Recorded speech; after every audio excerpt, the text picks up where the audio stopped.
Mari kita sama-sama memanjatkan puji syukur pada Allah Subhanahu wa taala yang mana telah melimpahkan nikmat yang tiada tara kepada kita, tiada hingga kepada kita semua, sehingga pada saat ini kita bisa berkumpul kebahagiaan tentunya ya. Atas nikmat tersebut kita bisa berkumpul bersama-sama dalam keadaan sehat pula dan dapat menghadiri acara pelatihan pemusaraan jenazah khusus laki-laki.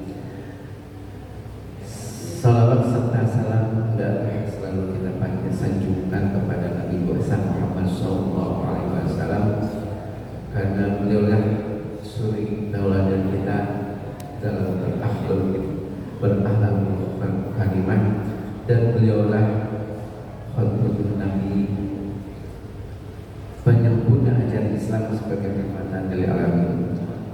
Selanjutnya atas nama pembawa acara saya menyampaikan terima kasih yang setinggi-tingginya kepada seluruh hadirin yang dengan penuh semangat menghadiri pelatihan ini.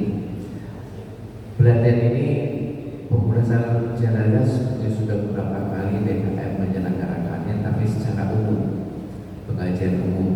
Namun untuk secara khusus yang dibagi antara jenazah perempuan dan laki-laki baru kali ini.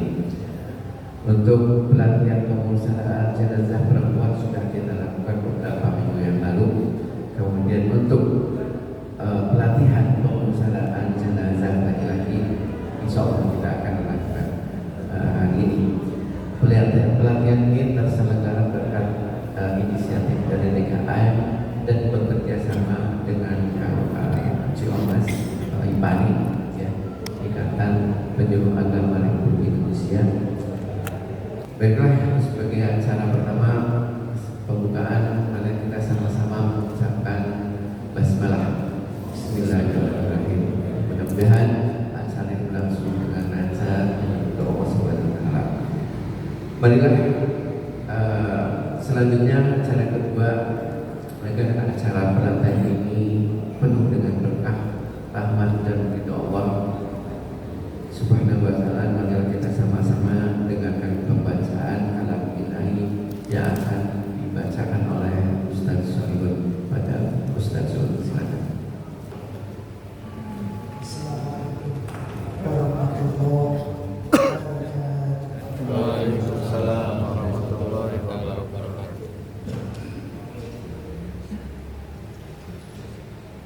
أعوذ بالله من الشيطان الرجيم.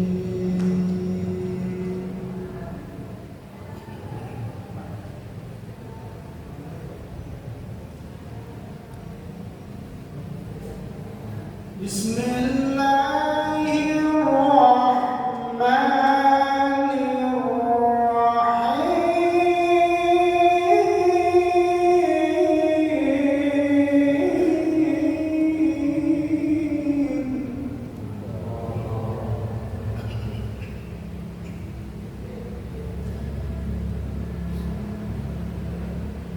يا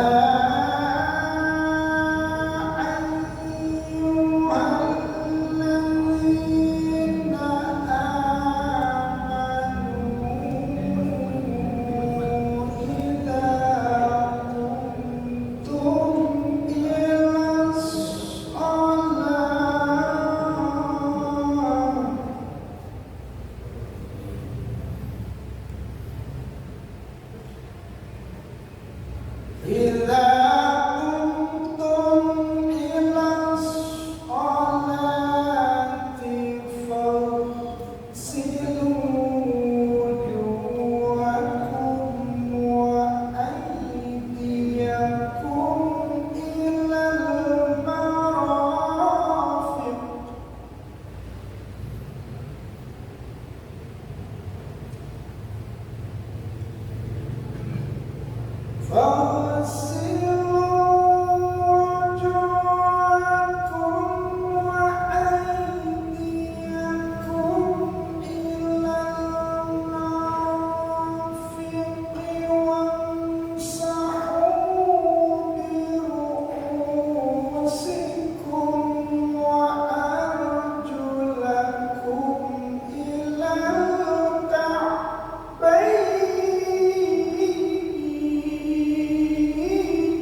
ilmu itu. Allah tidak ingin menyulitkan. Terima kasih kami ucapkan kepada Ustaz Soibul yang sudah membacakan Al-Quran Kalam Ilahi. Semoga diberikan pahala atas setiap huruf Al-Quran yang dibacakannya, dan kita yang mendengarkan pulang mendapatkan rahmat Allah. Amin. Berikutnya sambutan dari Ketua DKM Al-Ikhlas, Bapak Kiai Haji Hasan Asy'ari Hafizallah. Kepada Bapak Kiai Hasan Asy'ari Hafizallah.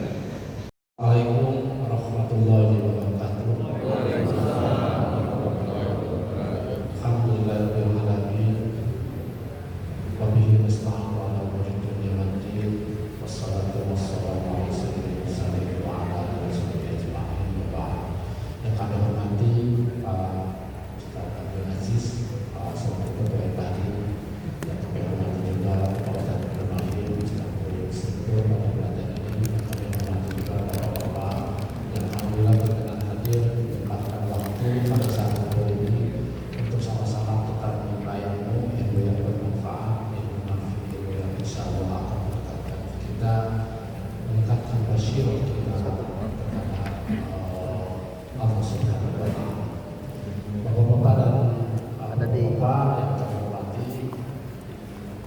seperti diketahui DKM ini memiliki kurikulum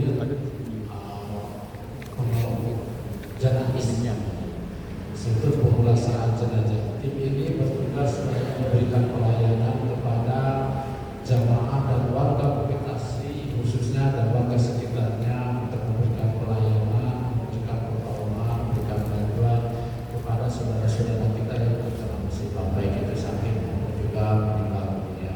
Selama ini tim ini sudah bekerja alhamdulillah demikian untuk lebih mengoptimalkan peran tugas Presiden kami ini membantu jamaah tadi yang terkena musibah khususnya, maka DKM menjadi satu untuk menyelenggarakan pelatihan pemulasaran jenazah. Pelatihan ini gelombang kedua, gelombang pertama kemarin sudah diikuti 3 minggu yang lalu kalau tidak salah oleh ibu-ibu yang alhamdulillah jumlahnya sekitar 40 peserta, dan pagi ini insya Allah akan diikuti oleh bapak-bapak.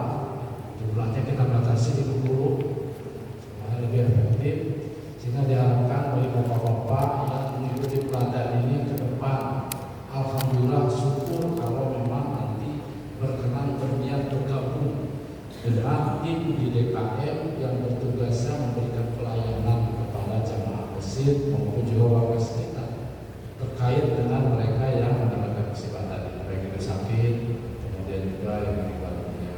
Paling tidak pelatihan ini juga untuk diri kita.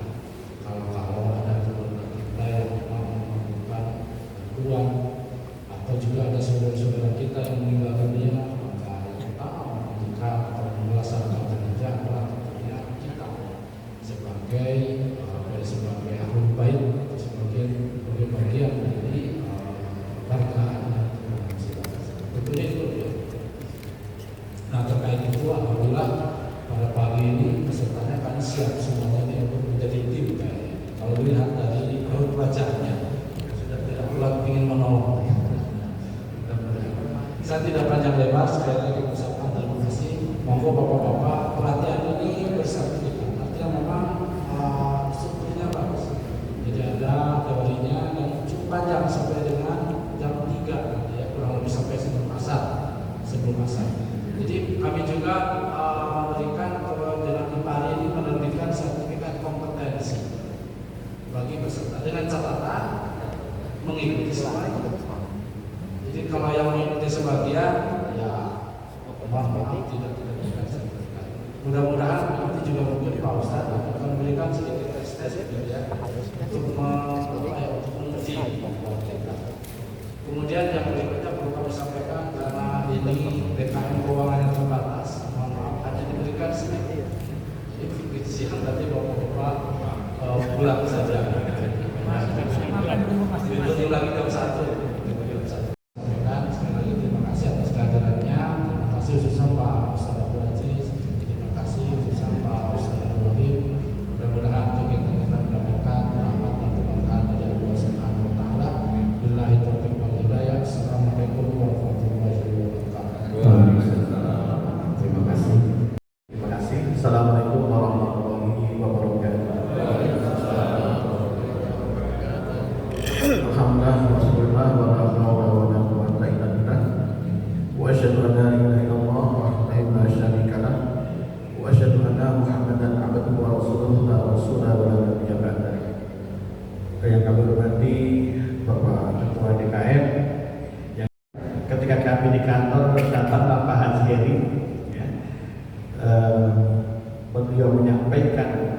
yang disampaikan oleh pimpinan DKM, kemudian kami layani untuk bisa di follow up kayu tersebut. Kita minta Bapak tolong bikin surat permohonan resmi ya, supaya nanti ada yang didokumentasikan bahwa kami punya arsip, kenapa kami keluar, kenapa kami mengadakan di sini, kenapa ada logo kawan dan agama, kenapa ada logo iman di sini.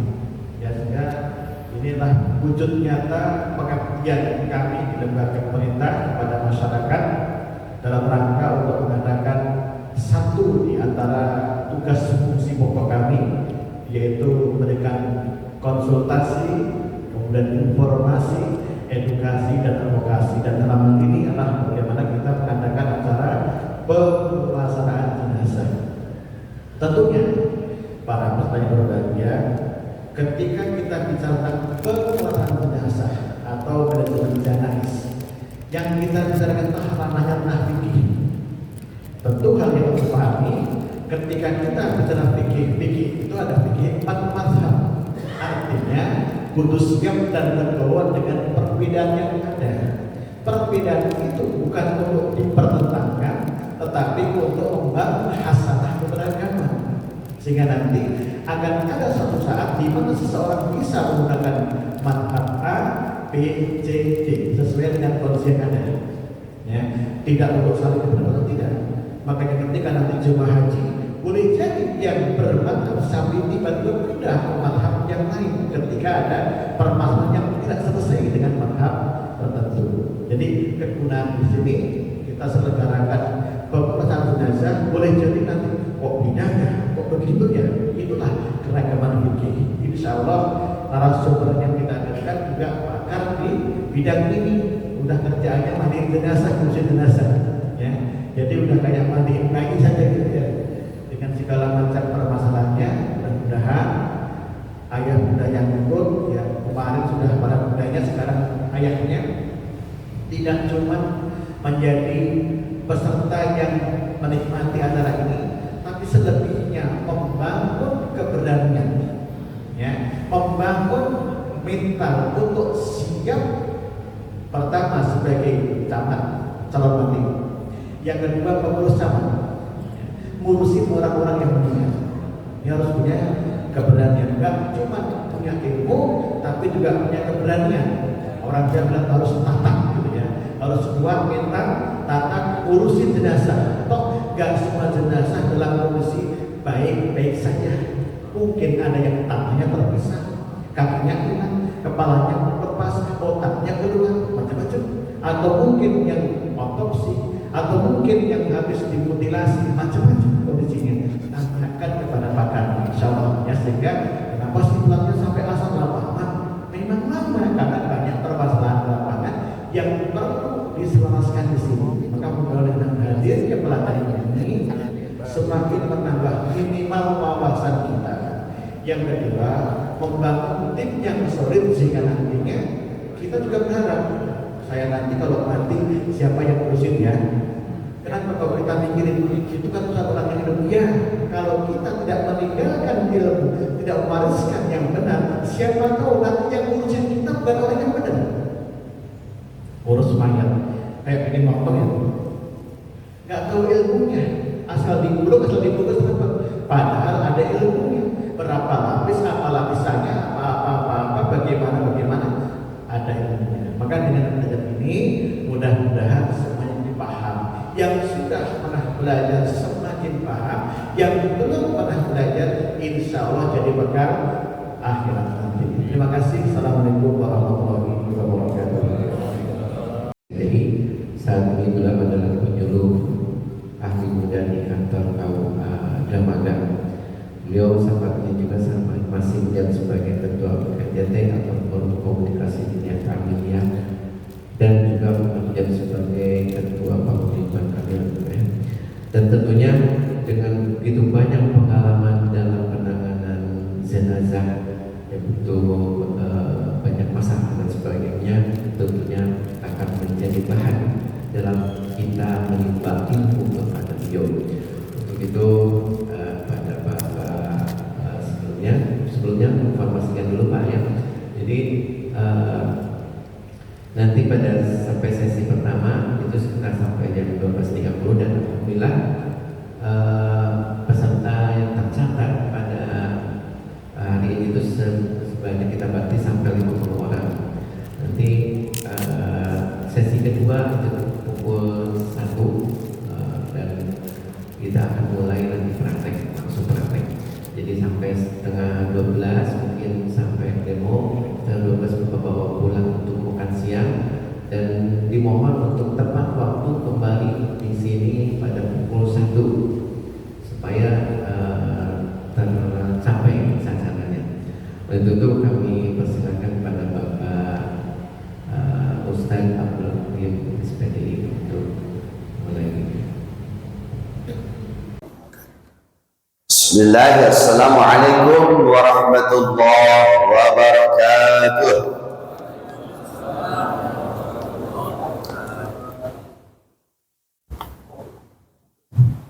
Alhamdulillahi rabbil alamin. Wa bihi nasta'inu ala umurid dunya waddin. Wassalatu wassalamu ala asyrafil anbiya'i wal mursalin Sayyidina Muhammadin wa ala alihi wa sahbihi ajma'in, amma ba'd. Qala Allah ta'ala fil Qur'anil Karim, a'udzu billahi minasy syaithanir rajim. Kullu nafsin dha'iqatul maut. Al-ayat, sadaqallahul azim. Wa qala Nabi sallallahu alaihi wasallam, idza mata ibnu adama in qata'a amaluhu illa min salasin, sadaqatin jariyah aw ilmun yuntafa'u bih aw waladin shalihin yad'ulah. Al hadis. Sadaqallahu azim wa sadaqa rasuluhu nabiyil karim wa nahnu ala zalika minasyahidin wa syakirin walhamdulillahi rabbil alamin. Yang pertama yang kami hormati keluarga besar DKM Masjid Al-Ikhlas Bukit Asri serta jajaran, yang saya hormati para peserta pemulasaraan jenazah laki-laki dan seluruh panitia yang sama-sama saya hormati dan muliakan Allah Subhanahu wa taala. Puji dan syukur kita panjatkan kehadirat Allah Subhanahu wa taala di pagi yang cerah ini, kita bisa berkumpul di tempat di Masjid Al-Ikhlas yang megah, yang mulia ini. Semoga kehadiran kita, langkah-langkah kita semua dicatat amal ibadah oleh Allah Subhanahu wa taala. Salawat beriring salam semoga tercurah kepada baginda alam junjungan Nabi kita Nabi Muhammad sallallahu alaihi wasallam, pada para keluarga, sahabat, tabi'in serta tabi'at, dan semoga kelak kita semua mendapat syafaatnya. Amin ya rabbal alamin. Para peserta jamaah yang hari ini hadir, mohon maaf izin berdiri. Kurang lebih peserta menurut informasi Pak DKM di atas 40 ya, 40 peserta, 50 kurang lebih ya. Banyak juga. Biasanya saya paling 20-30, ini termasuk paling banyak. Baik, materinya di sini ada 7 yang diberikan kepada saya untuk penyampaian materi-materi pemulasaran jenazah. Sebelumnya saya buka dulu di sini mukadimah. Saya akan bacakan firman Allah Subhanahu wa taala dalam Al-Qur'an surat Al-Imran 158, A'udzubillahi minasyaitonir rajim. Kullu nafsin dha'iqatul maut. Ayat ini kayaknya sudah pada hafal semua. Betul? Apa artinya? Setiap yang bernyawa pasti akan mengalami mati. Berarti pasti ini mah, bukan tidak diragukan lagi, pasti yang namanya makhluk hidup yang bernyawa akan mengalami mati. Jadi setiap insan pasti akan mati, tapi waktu kematian tidak ada yang tahu. Betul? Oleh sebab itu kita semua hati-hati, jangan terlena oleh kenikmatan dunia yang dapat melupakan akhirat dan melupakan kematian. Allah Subhanahu wa taala memberi peringatan kepada kita dalam firman-Nya, ya ayyuhalladzina amanu taqu wa la tamutunna illa wa antum muslimun. Wahai orang-orang yang beriman, bertakwalah kepada Allah dengan sebenar-benarnya takwa, dan janganlah kalian mati meninggal kecuali dalam keadaan muslim. Berarti kalau mati dalam keadaan muslim, insya Allah dijamin kita akan bahagia selamat. Allah Subhanahu wa taala memberikan tanda-tanda tentang masa kematian, baik dengan cara ada yang sakit dulu atau dengan bertambahnya usia umur. Sebab ada orang tadinya sakit bisa sembuh lagi. Ada juga yang tadinya usianya padahal sudah tua tapi masih panjang usianya.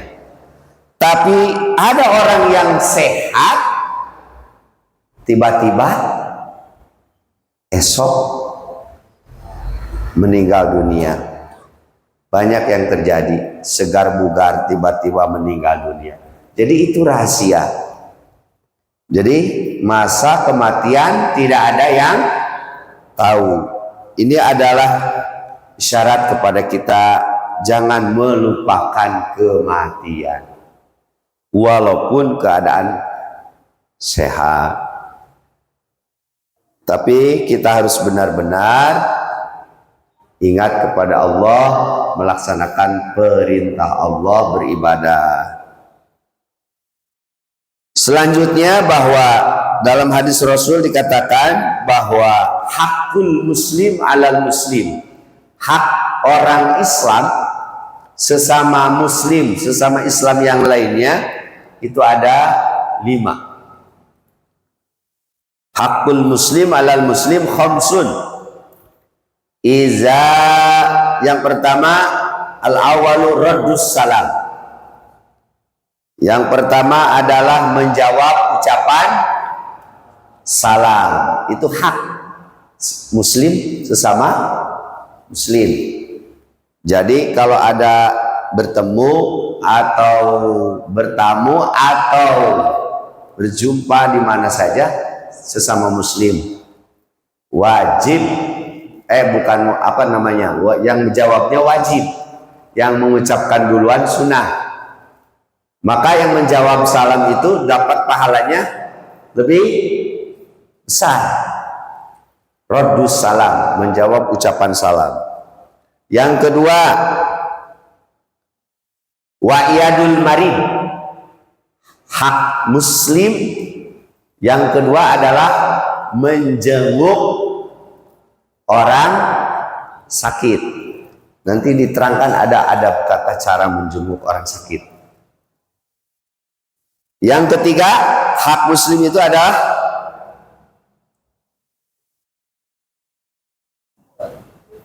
wa'iyadatul jenazah, mengantar jenazah. Mengantarnya sampai kemana? Sampai kubur lah, sampai selesai. Itu yang ketiga. Nanti ada keutamaan, apa sih pahala mengantar jenazah ada. Kemudian yang keempat, hak muslim adalah wada'watul mustajab, memenuhi undangan. Yang kelimanya menjawab ucapan yang bersin, wa tashmitul atas, menjawab ucapan yang bersin dengan membaca yarhamukallah. Kira-kira ini jelas apa terlalu kenceng saya ini ngomongnya? Jelas gak? Jelas ya. Itulah hak sesama muslim yang satu dengan muslim yang lainnya. Maka kita harus memenuhi hak-hak tersebut. Tapi ingat, sesama muslim lagi. Kalau yang non muslim, maaf, tidak termasuk di sini haknya. Baik, kita lanjut ke materi yang pertama saja. Ada adab. Semuanya sudah pegang? Saya sengaja diperbanyak. Sebab ilmu itu kalau nggak diulang-ulang suka lupa. Makanya bisa dibawa pulang ini mah. Satu, adab dan tata cara menjenguk orang sakit. Apa tata caranya? Satu, kalau menjenguk orang sakit tentunya kita mendoakan supaya sabar. Sabar ya Pak. Sebab dengan sabar akan diampuni dosa-dosanya oleh Allah Subhanahu wa taala. Nih, kalau orang sakit itu Allah mengutus 4 malaikat. Yang pertama, malaikat tanjiul wajhi, angkat cahaya wajahnya. Maka orang yang sakit itu wajahnya suka apa? Pucat. Karena nurul wajhi, cahaya wajahnya diangkat. Yang kedua, tanjiul kuat, wahai malaikat, angkat kekuatannya. Maka yang sakit mah tidak berdaya, tidak ada kekuatan. Yang ketiga, tanjiun nikmat, wahai malaikat, angkat cabut kenikmatannya. Maka yang sakit dikasih apapun nikmat gak? Kasih daging pahit, kasih buah malah yang sehat yang makannya.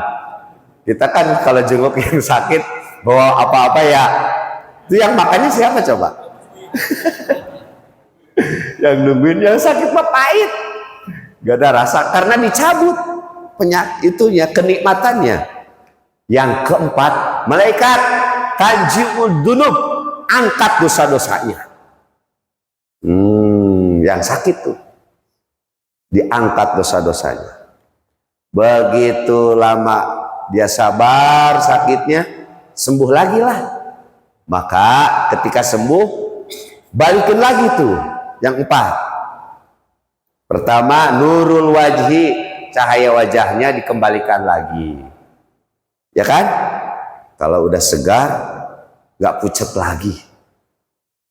Kelihatannya, alhamdulillah. Kamu sekarang mah udah beda ya, udah sehat, alhamdulillah. Cahaya wajahnya dikembalikan lagi. Yang kedua, apa tadi? Kekuatannya. Malaikat kembaliin lagi kekuatannya. Sehat lagi, bisa jalan lagi, alhamdulillah. Yang ketiga, kembalikan lagi apa? Kenikmatannya. Kalau udah sehat, nikmat lagi. Di bahasa Sunda masuk ayam mamayu. No, mamayu. Sakitnya 3 hari, makannya nafsunya. Mamayuna 2 bulan. Makanya luar biasa eta. Aing geus cager mah. Duh, udah sembuh mah biasa lagi, nikmat luar biasa. Dan yang keempat apa tuh kembaliin? Dosanya kembaliin lagi enggak? Dosanya ini malaikat jangan dikembalikan kalau dosanya mah. Karena dia sakit tadi kan. Sabar. Maka dosa-dosanya diampuni. Dibuang dosanya. Kemana itu dosanya? Gak tahu. Sebagian ada yang mengatakan buang ke laut aja. Sebagian. Tapi yang jelas Allah yang tahu. Dosa-dosa orang yang sakit ampuni kalau sabar tadi. Yang kedua, kalau menjenguk orang sakit supaya memperbanyak bacaan. Nah, yang si sakit itu dianjurkan memperbanyak bacaan surat Al-Ikhlas. Ini Masjid Al-Ikhlas ini harus paling banyak baca Al-Ikhlas nih. Surat Al-Ikhlas itu qul huwallahu ahad Allahus samad lam yalid walam yulad walam yakul lahu. Sekalipun tidak punya wudhu boleh baca itu. Kalau orang yang sedang sakit, perbanyak bacaan surat Al-Ikhlas.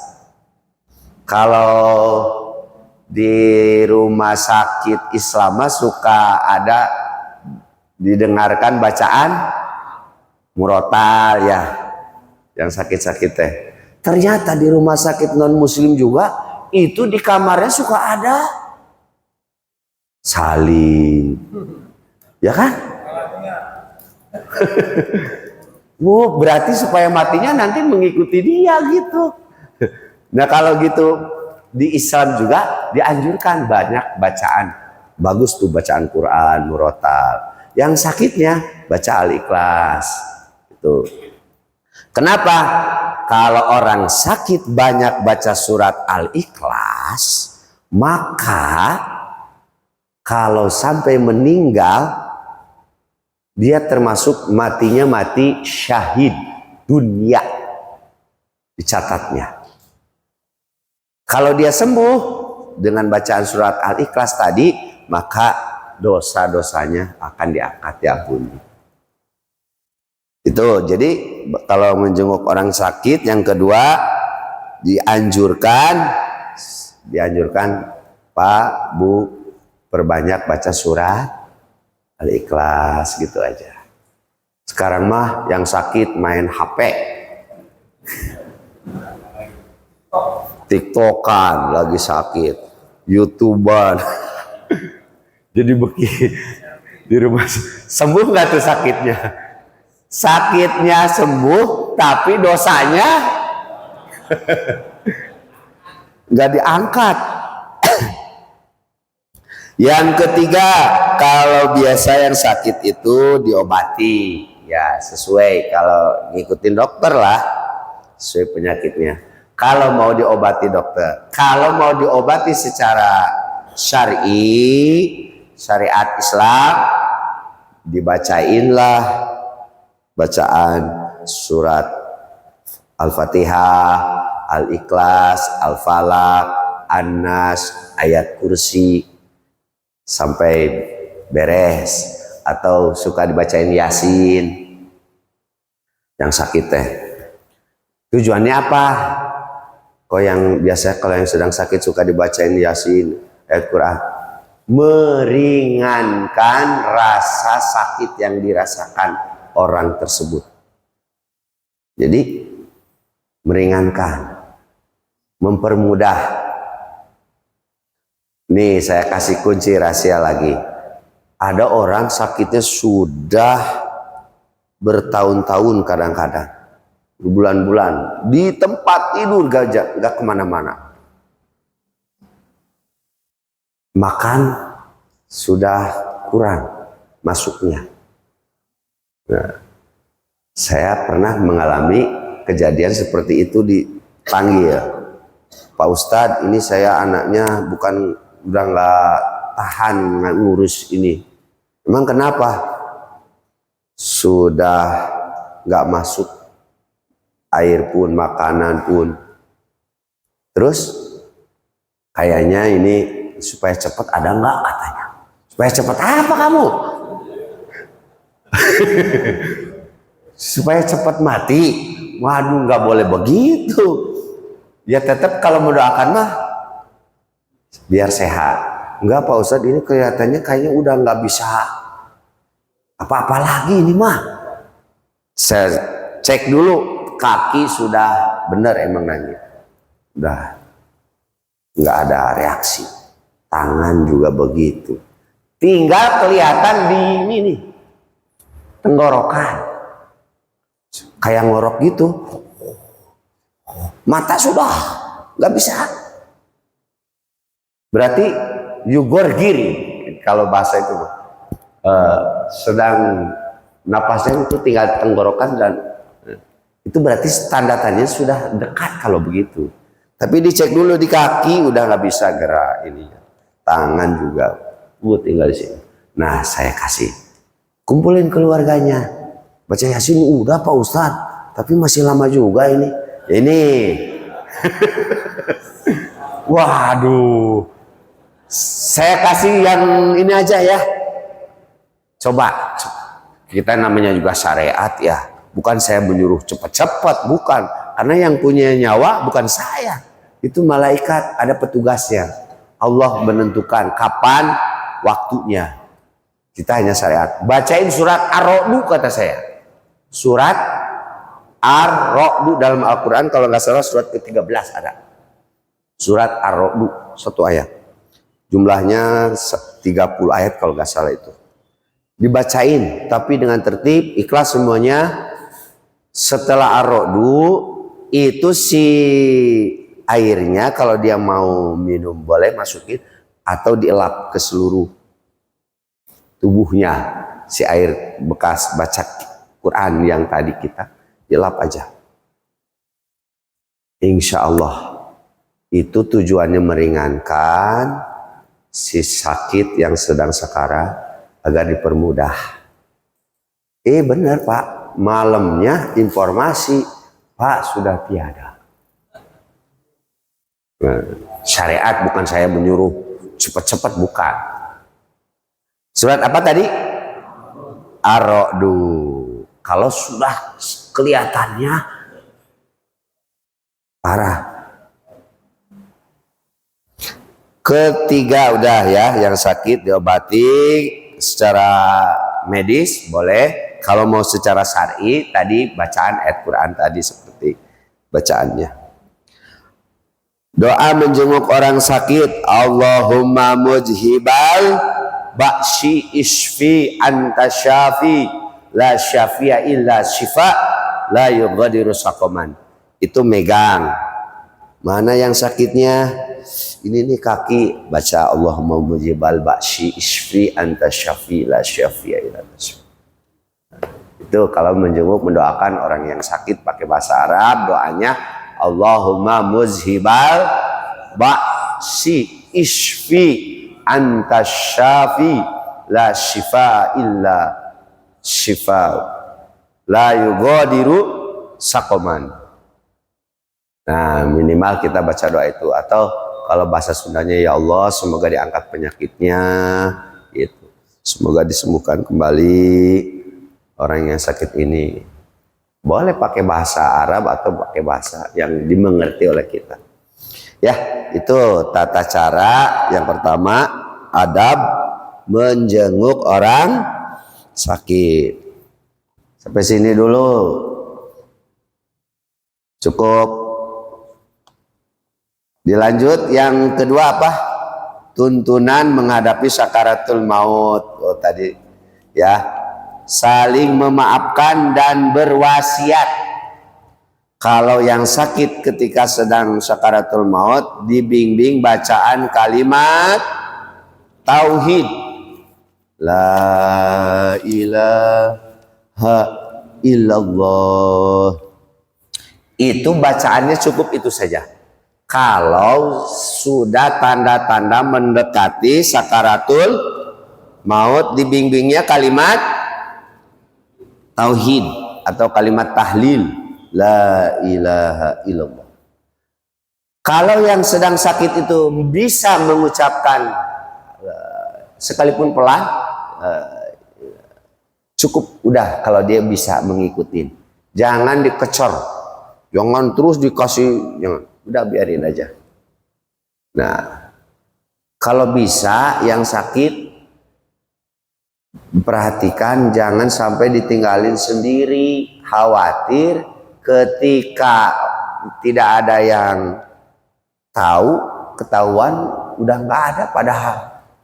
Nah, jadi minimal si keluarga harus ada yang mengawasi. Mau sejam sekali lihat, setengah jam kali lihat gitu. Jangan sampai ada yang sakit ditinggalin, tahu-tahu di kamar sendiri padahal udah matinya dari pagi, dilihat-lihat malam. Itu sudah beda si ininya, jasadnya. 1 jam saja lewat itu udah keras, kaku. Tapi kalau di bawah 1 jam itu masih lentur, bisa digini. Itu perbedaannya. Yang kedua, yang sekarat dihadapkan kepalanya ke arah kiblat.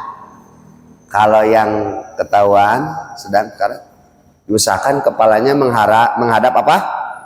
Kiblat kepalanya. Atau sambil berbaring, kepalanya di selatan, diganjal sama bantal. Ya kan? Boleh.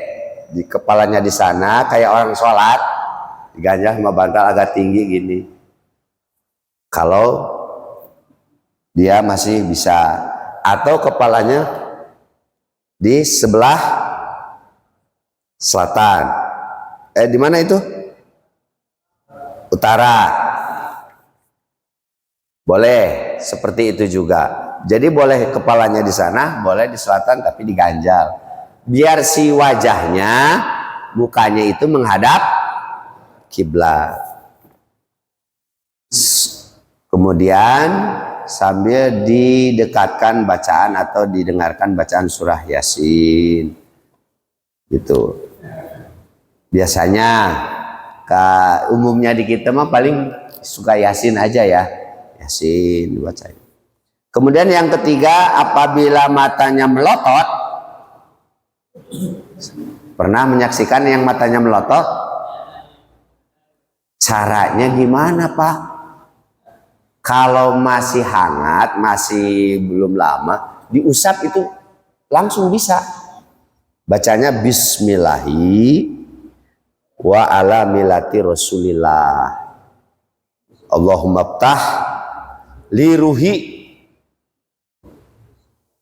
wa akrim nujulahu wa wasimadulahu. Ya Allah, bukakan ruh ini, terima ruhnya dan lapangkan nanti. Gitu sambil diusap-usap matanya. Itu kalau masih hangat, masih belum di atas 1 jam, itu masih bisa. Yang melotot bisa dipejamkan, matanya diusap. Kalau sudah lewat 1 jam, itu agak susah di itunya. Nah, caranya gimana kalau udah lewat 1 jam? Diikat kepalanya pakai kain. Ada yang suka mangap, katanya itu mengikuti ruh keluar, makanya melotot, makanya si mulutnya sampai melangap, itu mengikuti ruh yang keluar. Nah, bisa diikat dengan kain sini. Itu tujuannya supaya ininya agak rapat, mata supaya gak terlalu melotot. Jangan dibiarin, udah biarin aja, biarin melotot, biarin sampai mangap. Kan kalau ada yang takjiah, ada orang yang suka penakut,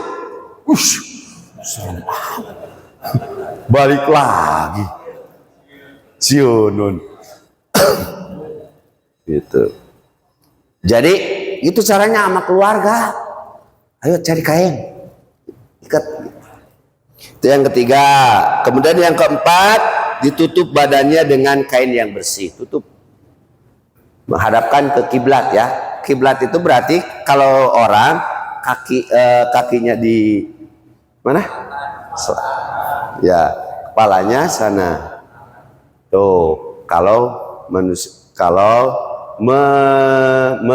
meletakkan mayit, si kepala sana. Kan kiblat sana kan? Ya. Kaki sana, kepala di sini. Beda kalau menyembelih hewan kurban. Kepalanya di sono. Kalau hewan kurban, kaki di sini. Kan jadi gini kalau menyembelih hewan kurban. Tuh, kepalanya di sini.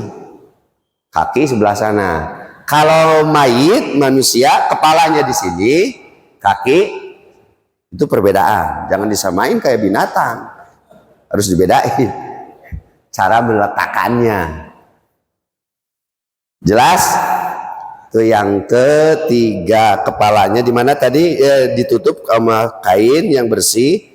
Yang kelima tadi segera ucapan innalillahi wa inna ilaihi rajiun, dan didoakan almarhum semoga diampuni dosanya, semoga dirahmati Allah, semoga dimudahkan, dilapangkan kubur. Bicara yang baik-baik. Yang keenam, mayit segera diurus dan dimandikan. Setelah selesai dimandikan baru dibungkus. Yang utama itu dimandikan dulu. Jangan sampai dari pagi sampai pagi lagi belum diapa-apain, belum dimandiin. Waduh, kasihan. Kalau bisa setelah 1 jam atau 2 jam segera mandiin dulu yang penting. Ya, itu yang utama. Jangan nunggu. Wah, kan ini dari jauh nih, belum pada datang, belum pada kumpul ini anaknya. Kasihan sampai kelamaan belum dibersihin. Mending kalau bayinya meninggalnya bersih. Ini kan suka ada yang keluar kotoran, apa darah, bau. Lewat 1 jam sudah susah. Minimal utama bersihin dulu, ya, mandiin dulu. Nanti kita praktek cara memandikan. Tuh nanti. Mau prakteknya nanti ya, sesi kedua prakteknya ya. Untuk sesi pertama kita ngisi materi dulu. Kalau teori, ini teori dulu. Teori memandikan jenazah. Persiapkan tempat yang tertutup rapi. Ya.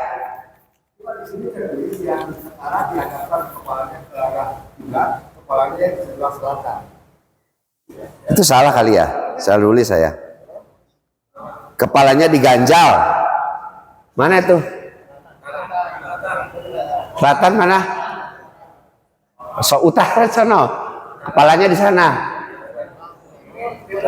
Timur ya, timur, ganti timur.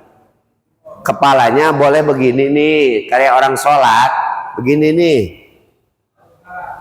Ganjal boleh gini. Nah, berarti kepalanya di mana ini? Timur. Kalau sudah meninggal, baru ininya di sini begini. Nah, tuh, boleh di sana, boleh kepala di sini. Ya. Terima kasih Ustaz. Ini pertanyaan kaitan dengan tutulan saat menghadapi secara umum mungkin yang pernah ditemui pengalaman Pak Ustaz yang sekarang mendekat secara umum, kan seringkali kita itu kalau masuk ya akhirnya dengan dokter kita tidak tahu bahwa itu adalah sebenarnya semuanya selesai. Mungkin tanda-tanda yang bisa kita lihat secara fisik bahwa sebenarnya mayat ini sedang sekali. Apa bisa dicek kaki, pegang. Menurut yang saya baca bahwa proses pencabutan nyawa itu dari ujung kaki sampai lutut dulu, terus sampai pusar, sampai tenggorokan. Nah terakhir dari sini langsung dari sudah tenggorokan. Jadi kelihatan kalau sudah di sini Pak, napas itu kaki sudah nggak ada, dingin, gerah, nggak bisa di itu. Tangan juga sudah nggak bisa di itu. Pokoknya tinggal kelihatan di sini kayak koma gitu. Nah, itu berarti sudah mendekati tanda-tandanya Pak. Terus kalau di rumah sakit kan suka dibawa pakai ini ya, apa namanya? Oksigen. Emang nggak kelihatan kalau pakai oksigen, mah ininya tuh jadi ketutup sama ini, gitu. Susah kalau di rumah sakit, saya juga belum pernah kalau menyaksikan sakaratul maut di rumah sakit, belum pernah. Yang sering mah di rumah. Maka saran saya, kalau si si orang yang sakit ini kelihatannya sudah tanda-tandanya, wah ini mah bukan apa namanya ya, proses kesembuhannya sudah tidak memungkinkan gitu. Ini mah sudah kayaknya mendekati, udah aja di rumah. Cuma suka ada penasaran ya si keluarga, saya mah pengen dibawa. Ternyata pas dibawa juga udah nggak ada. Nah, jadi tanda-tandanya seperti tadi tuh, kalau tinggal di tenggorokan si napas ini nih, dada sampai sini,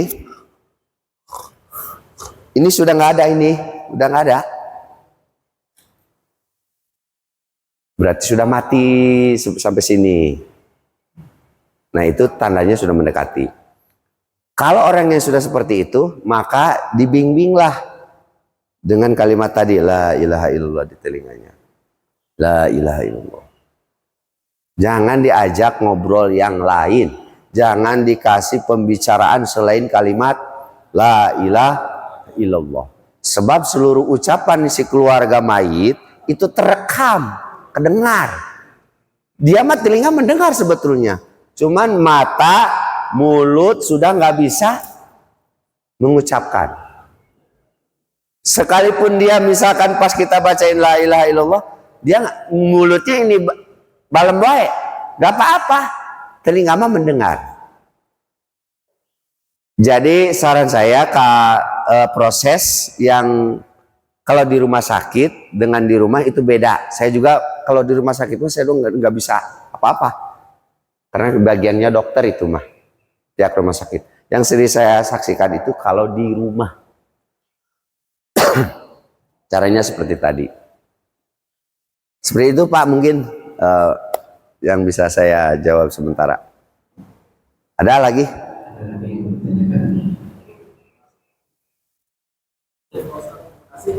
Ini terkait dengan tadi sampai staf ya.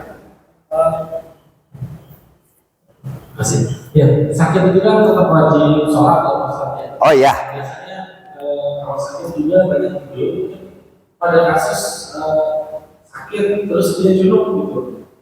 Nah itu kewajiban namanya bagaimana Ustaz? Karena bisa jadi begitu dia mandi malah tambah sakit. Pernah ada saya juga kasus waktu itu mandi pingsan orangnya. Jangan dimandiin. Caranya ada tayamum ya. Jadi jangan pakai air membersihinnya. Kalau orang yang sakit, kata dokter malah parah nih kena air, apalagi dimandiin. Cara berwudu dan mandinya dengan tayamum. Tayamum itu tanah, debu. Boleh debu yang nempel di tembok atau debu khusus yang bersih. Caranya niat wuduin mayit. Muka, terus diusap tangannya kiri dan kanan, udah seperti itu. Mau memandiin juga boleh dengan tayamum, kalau nggak ada air, kalau nggak susah air boleh dengan tayamum, cukup muka dan tangan. Tayamum mah cukup itu aja, muka dan tangan. Kaki enggak. Masa dikira teh mandiin jenazah yang harus pakai debu diguyur pakai tanah begitu? Enggak. Saya pernah menyaksikan waktu zaman COVID. Kan nggak boleh ya dimandiin. Sama pihak rumah sakit harus di sini Pak sampai beres. Waduh, itu di keluarga saya sendiri. Ini gimana cara membersihkan mayitnya kata saya. Tenang Pak, di rumah sakit sini juga ada spesialis ustadz khusus Pak. Saya menyewa yang orang-orang yang COVID, ini yang tanggung jawabnya ustadznya ada. Saya temuin lah ustadznya, Pak. Ini kakak saya sendiri, keluarga saya sendiri terponis COVID, meninggal di sini. Apa coba menurut Bapak cara memandikannya? Tenang Pak, saya tanggung jawab. Ini kain kapannya dan Bapak kalau nggak percaya ambilin tanah di luar rumah sakit tuh yang bersih. Saya suruh keluar ngambil tanah. Saya carilah tanah yang agak bersih, ada seplastik segini mah nih. Bawa lagi ke dalam ruangan. Ini Pak tanahnya yang bersih. nih Pak saya akan tayamumin. Itu muka dan tangan. Sudah segitu doang. Cukup. Cara pengganti orang wudhu bebersih dengan tayamum. Cara memandikan bila nggak boleh kena air, boleh dengan tayamum. Seperti itu Pak. Ya, Pak gimana kan dia masih banyak najis. Ya orang yang sakit gimana lagi. Memang begitu. Ada keringanannya, rukshohnya. Ada lagi? Oh, mangga yang ini dulu. Tadi yang menghadapi kematian mati suri. Jadi kita apakah bisa membedakan mati suri dan mati pada umumnya gitu. Jadi dari kita yang menghadapi itu ada ciri-cirinya. Mati suri. Mati suri. Mati suri. Berarti mati suri itu belum mati belum ya? Suri itu rahasia. Suri bahasa Arab ya. Suri itu berarti tidak ketahuan, rahasia. Saya juga kalau yang mati suri, kadang kata dokter mah sudah divonis mati karena sudah nggak bernapas. Saya ada ini dulu, pernah yang mati suri dimandiin Pak tetap, karena dia kan udah divonis mati. Gimana itu saya mandiin bungkus, benar sudah dibungkus hidup lagi Pak, benar. Untungnya belum sampai ke makam, belum dikubur. Waduh, ya udah berarti selamat itu mah udah. Saya juga nggak tahu kalau ternyata dia mati suri. Ya kita urus seperti orang mati aja, dimandiin dulu, dibungkus. Ternyata pas ada gerak-gerak gitu, oh masih hidup, ya udah berarti nggak usah dikuburin.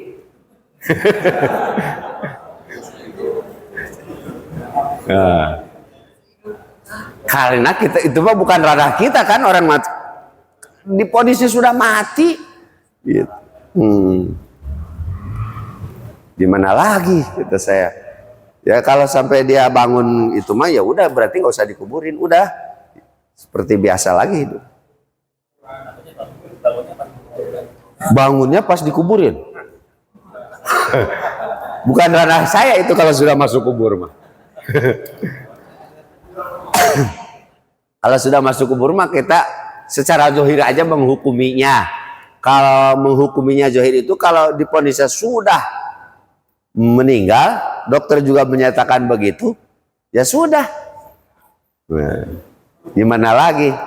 Nah, kalau meninggalnya begini, yang melahirkan, yang sedang hamil, maaf, yang sedang hamil nih, meninggal. Padahal kata dokter itu hamilnya usia misalkan 6 ke atas ya, berarti sudah ada bayi. Itu divonis bayinya mah hidup, kata dokter teh.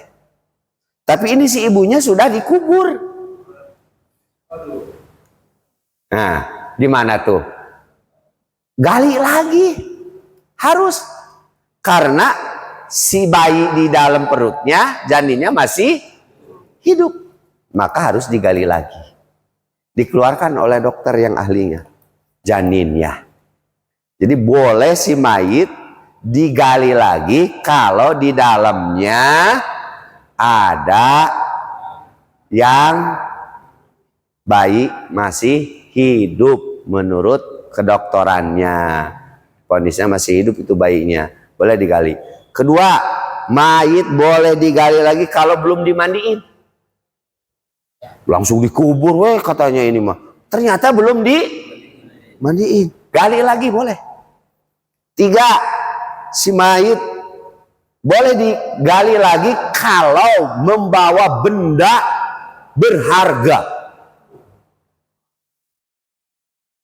Giginya emas semua misalkan, atau barang berharga ke bawah, boleh digali lagi. Saya pernah ada saudara saya, dia pakai arloji, jam tangannya mahal, ikut nguburin, jatuh gak terasa, ikut ke kubur. Udah selesai dikuburin. Pak, ini saya. Kayaknya tadi di makam ikut ya? Iya. Ikut menguburkan? Iya. Kayaknya jatuh, digali lagi. Boleh. Ternyata benar ikut ke kubur. Boleh digali lagi kalau ada benda barang berharga. Berapa tuh tadi? 3, yang hamil, ya, yang masih ada bayi. Kedua apa tadi? Yang belum dimandikan. Yang ketiga, ada barang yang yang keempat, si mayitnya nggak menghadap kiblat. Hah? Poho, kalau dikiukun weh. Nangkarak. Mukanya terlentang gitu ke atas. Nggak diarah boleh digali lagi. Boleh digali lagi kalau si mayit tersebut muslim tapi tidak menghadap kiblat. Boleh digali kembali. Itu ya. Mat di dalam peti. Pakai peti. Itu kasus yang COVID kemarin semuanya pakai peti. Saya juga nggak tahu tuh urusannya rumah sakit tuh. Pokoknya yang dosanya dia kata saya. Kalau nggak menghadap kiblat, bapak yang dosa kata saya. Karena nggak boleh dibuka lagi di sana. Udah nyampe rumah. Kan kalau di peti nggak mungkin ngiblat emangnya juga. Pasti begini. Itu mah tanggung jawab dia kata saya, yang dosanya dia. Yang jelas kalau kita lihat tahu bahwa si mayit ini yang petugasnya nggak ngiblat, saya ingat Pak, nggak ngiblat ini, malah diginiin, boleh digali lagi, diluruskin, dibetulin, seperti itu. Ada lagi enggak? Bibi kami dulu pernah sakit dirawat di UGD. Kemudian kalau kami mendapat bahwa dirawat di UGD itu kan semua tergantung sama mesin. Memang di alat itu kelihatan memang denyut jantungnya masih ada. Tapi semua itu adalah mesin yang bekerja. Sampai 2 hari itu tidak menunjukkan tren yang positif, sehingga kami keluarga memutuskan untuk dibawa pulang. Dan ternyata dibawa pulang juga akhirnya meninggal. Apakah seperti ini dibenarkan oleh agama? Dibenarkan, boleh Pak. Jadi kalau kita sayang sama ahli waris biar kelihatan tahu kita yang keluarganya saat akhir hayatnya, itu lebih bagus daripada di rumah sakit gak ketahuan. Kalau kita sayang sama keluarga, kalau udah mendekati ajalnya, lebih baik di rumah kata saya mah. Biar sama keluarga tuh didoain, kumpul, dibacain Yasin ke, bacain Al-Quran, bantu meringankan si mayit ketika terakhir sakaratul mautnya. Itu yang bagus. Jangan udah tahu di rumah sakit udah parah, biarin aja lah, udahlah urusan itu. Sampai meninggalnya pun nggak ketahuan, kita nggak ikut. Itu sayang pada orang tua atau keluarga kita. Kalau ditungguin sih boleh di rumah sakit, berarti kan sambil nungguin di rumah sakitnya, sambil kita bacain doa atau Yasin, itu sih nggak apa-apa kalau memang mau nungguin di rumah sakitnya. Tadi usulkan si bapak, saya udah kelihatan seperti itu ya Pak. Lebih baik dibawa ke rumah aja katanya. Apakah dibenarkan? Benar, boleh. Menurut syariat, kalau memang kita sayang kepada yang sakit.